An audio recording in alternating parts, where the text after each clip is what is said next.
We're good. In touch with somebody I know in Lyon.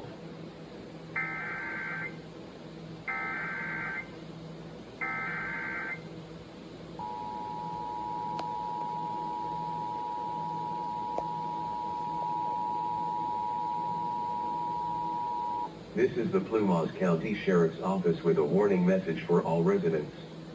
A flash flood and debris flow warning is in effect from late Thursday evening through Friday morning for portions of the Dixie Fire and North Complex burn scars. You should monitor the forecast and be prepared to take action.